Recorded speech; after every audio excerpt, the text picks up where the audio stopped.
Hi, welcome back to HTM Insider.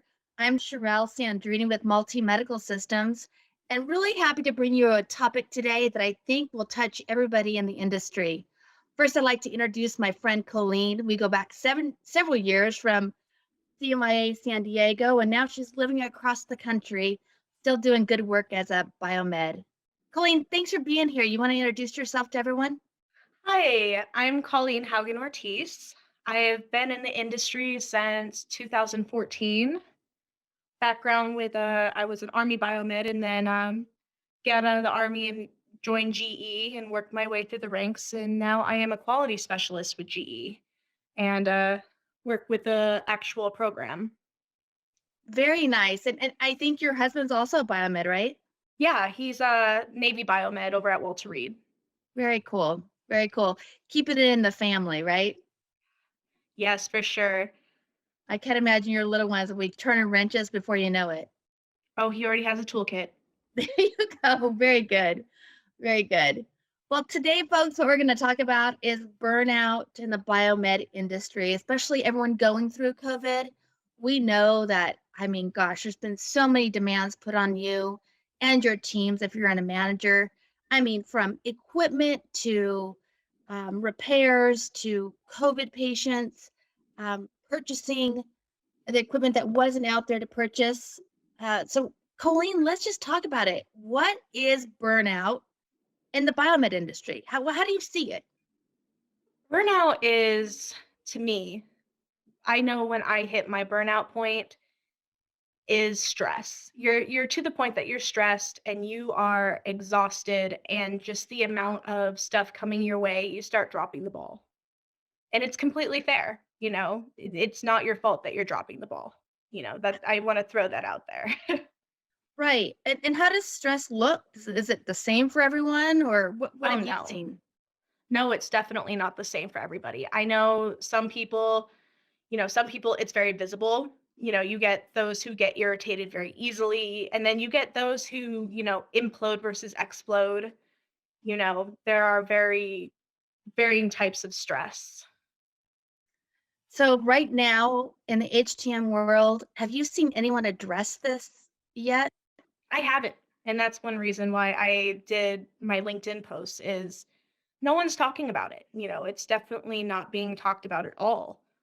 And I felt like it's something that I wanted to put out there and, put some thought into it because I hear all about nurses and having the nursing burnout, but there are more people in the healthcare industry, not to take away from the nurses because their job is I give them high fives, as often as I can. But, there are those of us that don't get the same recognition or, you know, any recognition. So I do want to throw that out there and give, love to everybody.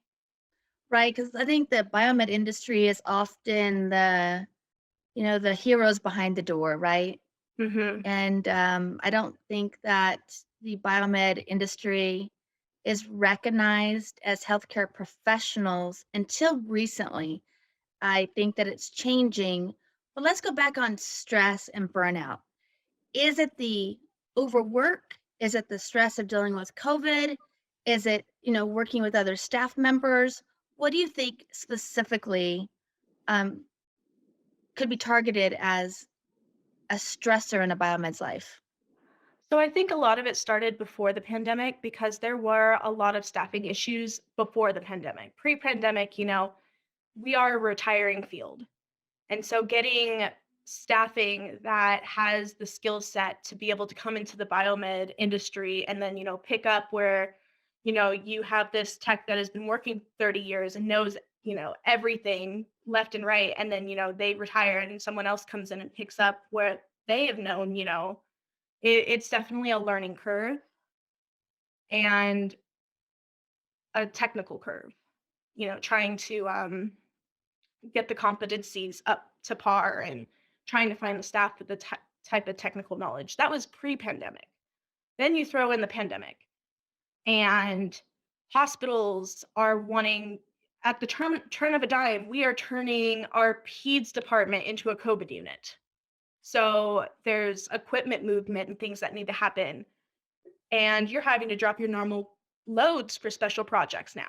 your normal PM loads and your repair loads, and then take care of these special projects and, you know, getting called left and right. And, oh, yeah, we need you to go into this COVID room also. And, things that are not thought about is nursing staff, they get training on the N95 fitting. Biomeds don't get that training. They don't get the N95 fitting. They don't get that same type of training that a nursing staff would get to be able to go into an environment like that. So, with the biomeds that you're close to, and including your husband, what was that like to think that you might be bringing home sorry, a COVID to your home as a biomed? So I had my son the first day of lockdown. Oh my His birthday is gosh. March 12th. I had him in my hospital because, I mean, why wouldn't I? I serviced all of my own equipment. So I made a point to have him in my hospital because I knew what works. That's good, yeah. And my husband went out to get me a burger after I had my son, and they wouldn't let him back into the hospital. Now, That's you can leave rough. my husband outside, but I wanted my burger, so Priorities, right? right. And there's nothing like the hunger after childbirth. I can feel you on that one. And it was like 8 o'clock at night, so the cafeteria shut down, so there's no food in this hospital, so I want my burger. But, to the point, I had my son right at the beginning of that, and I was ready to take my child and hide in the closet until this pandemic is over. Early on, we didn't know, what this meant. We had Right. no idea what was going on or anything. And so I feel fortunate in some ways that I had my maternity leave at the beginning of the pandemic because there were so many, I was still in touch with my hospital, and between the supply chain issues as PPE and all that stuff is concerned, and my shop, catching COVID and, having to be out of the shop for so long, there was just, chaos. And especially with the different lockdown procedures back then. So when one person caught COVID, everyone was exposed. So here you go, having a whole shop having to go out on quarantine. Who's Right. supposed to take over then? Maybe someone from a different hospital now is covering two hospitals. Yep. So when I came back, that actually happened. Um, my whole shop went into quarantine from two hospitals, and I ended up being the only biomed that wasn't exposed to anybody and had to cover three hospitals, two surgery centers, and luckily we were able to bring in some outside help from, like, further down the state, but I'm the only one who, like, knows the customer. So I Right. can bring the help in, and they can kinda help with, like, answering the phones and being a body, but they don't know the customer, they don't know what's going on, they don't even know their way around the hospital. So, I'm kinda having to run to different places to kinda help out and make sure everyone, is happy for about 2 weeks I bet until that was stressful. Oh, yeah. I was at that point, I was like, "Okay, I'm ready to work in the back office now." Right. So what do you do to cope with your own stress? What do you and your husband as both biomeds do to, get back on track and relieve some of that stress and avoid that Um, burnout? we're both, like, studious type of people. So my husband likes to, study. He actually recently just got his N plus and his S plus and his CDET in the last year. Oh, wow. Yeah. And me, I'm also in college courses right now trying to finish up on my bachelor's. And so between that and just, hanging out with my little 2-year-old now, That's some great that stress relief, right? Playing with a 2-year-old brings you back to what's important, right? yep, yep. It comes with its own different kinds of stressors, but when they hug you and smile and unconditionally just love you, you're just like, okay, I'm back down in earth now. Right. So let's say if we had to build something, what are some steps that each individual shops or programs like yours or any in-house programs, what would you say are some ways that we could affect change and avoid that burnout? Do you have any ideas, Colleen? I feel like in some ways we need to go back to the basics.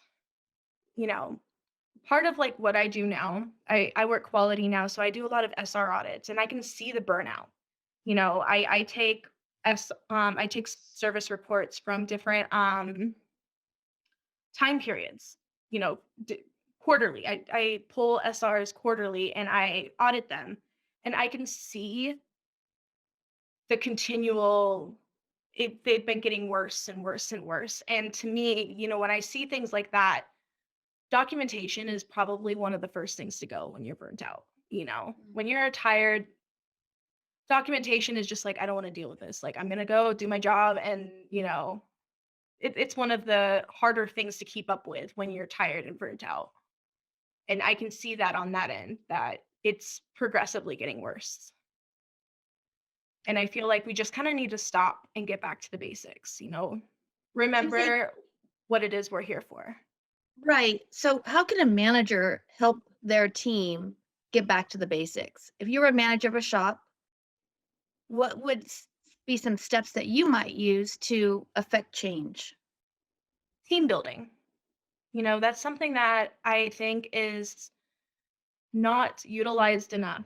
You know, in the military, that's one thing that they do a huge focus on is team building and working together as a team. And even with the pandemic, they haven't done things like Christmas parties as much anymore, or things that where people have to come together on kind of an outside of the organization, sort of basis because of, restrictions and other things like that, to where now it's just sort of like, okay, we're here, we're working, we're getting the job done. We go home and do the same thing the next day.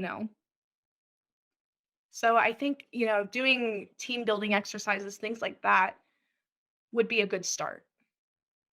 Do you feel like biomeds have a lot of say in their shops on how they could affect change, or are we just too busy? It really depends. It depends on the shop.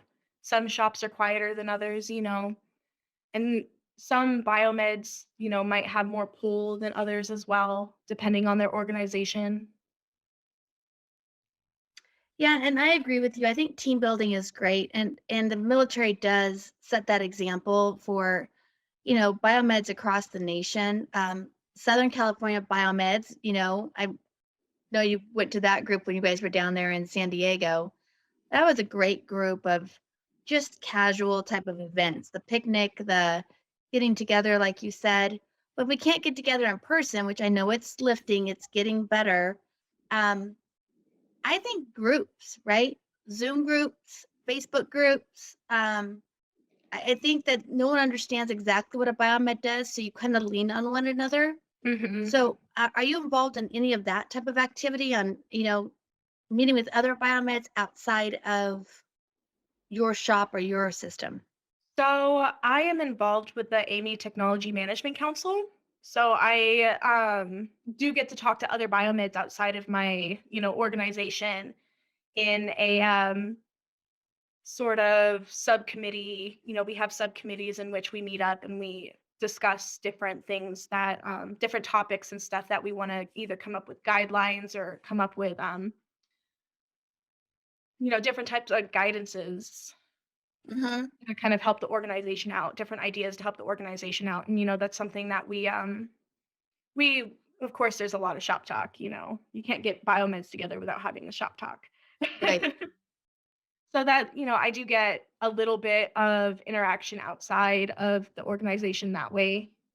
And then internally we do like little teams game nights, or like it's like Oh, once a quarter or so where we do like trivia night or something on Zoom, or afternoon, we'll call it trivia afternoon because they don't really want to take us outside of our work hours, but no, that's a great idea.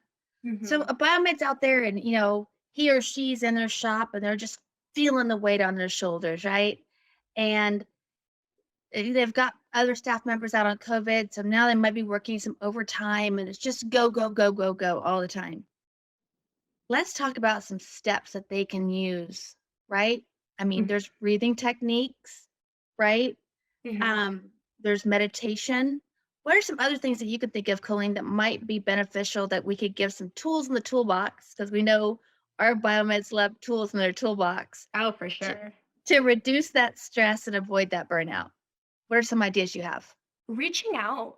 We have so many different groups on like LinkedIn, we have groups on Facebook, and you can just get on one of those groups and someone's posting some funny picture of a piece of equipment with a, funny sort of broken sticker on it and, stuff like that. Just reach out. We are, even though like we're a small field, we're a very tight knit field. It is a small world. I ran into people that I was in the military with all across the United States. It's it's a small field, and just reach out, talk to people. If you have a question, if you, just need someone to blow some steam off with, we're always willing to talk to each other and be there for each other, support each other. It doesn't matter if you work for a competitor or anything. I agree. It's a very tight knit community. And I also think getting outside, because a lot of our biomed shops are located where? Oh, in the basement, In the we basement. have caves. We're No cave dwellers. windows, no fresh air, and a lot of long hours and long days and not seeing the sunshine or You hit not the nail on getting, the head. I remember yeah, days where I would come in, it's dark, I'd leave, it's dark. And it would be like that, every day. It does get to you. it does. And I think getting outside and the fresh air and just the sunshine itself invigorates you, right? And makes you remember that you're part of a bigger picture in this world and you're doing Mhm. good work. Um, One of my things was I would go to the NICU. It's Mm. it's weird and whatever, but I would sometimes make a trip to the NICU and kind of have a reminder. Like, if I'm having a day where I'm like, oh, I hate my job, I hate my life, I go up to the NICU and just kind of have a reminder like there's these little babies here connected to all these pieces of equipment, you know. yeah, that's good. I really like that. And I really think too, hobbies and interest outside of the HTM industry help you grow and help you reduce that stress and burnout. Whether for me it's cooking, it might be uh, woodworking or camping or some other activities. What are some things that you can see or have seen other biomeds that you're kind of surprised, like, oh, that's a really cool hobby? Oh, one of my coworkers, he did like classic radio. Like, what do you call those things? Like walkie-talkie ones, but you would talk to people all over the world. Okay, And, yeah. they would have a big antenna on top of their car and like I think it's literally, called ham radio. yeah. He Yeah. used to do that. And that was just completely weird and interesting, just fascinating. That he'd talk to people all over the world. And, I always told myself if the world were to come to an end, I'd be hanging out with him because he'd be the only one to be in touch with anybody. That's good. That's good. Is there any others you can think of as far as hobbies, or maybe you or your husband? I know you say you study a lot, but maybe there's something fun in there. I do watercolor painting. Ooh, that's I like cool. to paint. I'm not any good at it, but I try. Yeah, I bet you it kind of relaxes you a little bit. You get start thinking about something different, and that'd be something that I'd want to share with everyone. Is find something that brings you joy outside of your workspace that isn't connected to it, right? Just so you can go all in. I had coworkers that were in love with the gym, and if they came in early enough, they'd just go up to rehab and do a workout before work. That's They great. were testing the equipment. They were making sure the equipment was working effectively. You don't want, a treadmill to stop while someone's trying to run on it. Right. Exactly. Exactly. Yeah, I think there's a lot of things out there. Take up something new. I think that when we learn something new, it reduces our stress. Mhm. Um, whether maybe you've never golfed, maybe you want to try to golf. Maybe you've always thought, well, you know what? I want to be a cornhole champion or a bowling champion or just to do something that's fun, that's new. And I think that keeps you going. It gives you more energy into your job and makes you more of a creative person at work. Would you Mhm. agree with that? I completely agree with that. Maybe it's a new language, right? I mean, that's always fun. I Healthcare think it will be. technology is a language of its own. For sure, for sure. It So, gets interesting I'm when sorry, go ahead. when you're doing documentation, it gets pretty interesting when they, type in the technical lingo of everything, and we're like, "Hmm, I wonder if the customer would understand that." Right. Yeah, there's a lot of times I even ask, I'm not turning a wrench, but I do um, get pretty involved in the biomed industry and the shops. And a lot of times I'm like, what are they talking about? What is that? If it's not an endoscope, I get kind of lost. But yeah, no, the documentation and getting the information back to your clients, right? And join and hey, join your local groups, right? Whether it's Mhm. CMIA, AZHTM, any of them across the United States, because there's a lot of them. What groups do you have in your area? We have the Baltimore. I know that there's a biomed group in Baltimore, and then I do know that there is a Virginia group as well that's near me. Yeah, that biomed group there in Baltimore, I think it's BMET, right? I believe that's what they call it. Yeah, they're very active. There's a lot of great people that attend that, and there's a lot of great education that's out there. And a lot of times we have a lot of places where you can, have some food and drinks and get to know your fellow biomeds in your area, which I think is great. And there's so many conferences. I've been to the MD Expo, I've been to the AME, couple of the AME conferences as well, and CMI has their conference over. Last one I went to was in Los Angeles. So those conferences, not only are you getting some great information that will help you in your career, but you're making some really good contacts. I agree 100%. Well, Colleen, it's been nice having you on today. We're drawing this to a close, but we end every podcast with your wow. What is your word or your words of wisdom to leave with our listeners today? So I am going to quote one of my favorite books. It's called Of Blood and Ash, and it is nothing is ever simple, and when it is rarely worth it. Oh, say that again, one more time.